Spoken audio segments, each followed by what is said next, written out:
Funes. I'm the provincial of the UK province of the Rosminians and also New Zealand as well. And also we have delightful arrivals into the order from Venezuela. Well, today was a very interesting day, and I'm very happy just to give a short reflection about it, because we had early Mass so that we would fulfill our appointment to meet the Bishop of Tanga. And Bishop Thomas was very welcoming. Just little things, because as soon as we got off the bus, there he was, greeting all of us one at a time as we stepped down from the bus. So he was very, very welcoming from the first instant. Then we sat around a table. He told us a bit about his diocese.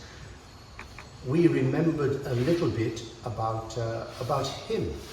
And one of the lovely things that stays with me is that I think it was Father Joe O'Reilly who said, your formation in your diocese, Bishop, was with the Rosminians, was it not? And he said, indeed, he said, Father Tom Hubbard, a well-known saintly man, was my parish priest. Even at my baptism, it was on St. Patrick's Day, but he persuaded my dad not to baptize me, Patrick, but to baptize me, Thomas, because he was Father Tom Hubbard, and I am Thomas. So then he went and said, of course, the same parish priest, the same Father Tom, then, as I grew, was the one who gave me my first communion, was the one who helped me grow in my faith, was the one who was my priest in my parish. So somebody asked the bishop, he said, so did you feel yourself Rosminian? He said, I even nearly became a Rosminian, but I still am a Rosminian really. And so they said, well, are you a bishop really a Rosminian? He said, if I cut myself, you see that I got Rosminian blood. Well, I hadn't heard that before, but I liked it. I liked it. Later on, we went to a Rosminian high school, and this has been, I'm not very good at numbers. This has been in existence for a long time, because it came from the cement factory, started a school but couldn't make it grow, and gave it to the Rosminians as a building. But now it has achieved excellence in its educational abilities. And we had the privilege of meeting a lot of the students.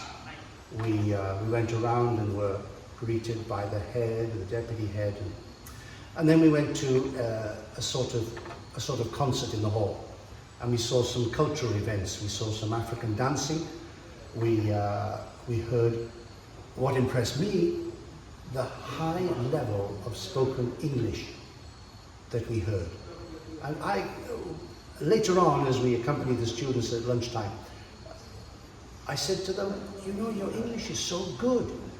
And they just said, oh yeah, well, we work at it. I bet you do. Because you might say that about some of our students back home. Back home in Wales or England, if only their English was as clear and as good as these boys and girls. They were, of course, very joyful. They were very polite. They were joyful. So that was a reflection of something really precious, to have a glimpse of a high school with a Rosminian tradition all the way through, almost since its foundation, and staffed at one time by more of our members. I think that when we came away, we were grateful for having seen something, well, I say, from outside of Africa. We were very grateful for having seen something of the power of Rosminian mission in a different part of the world.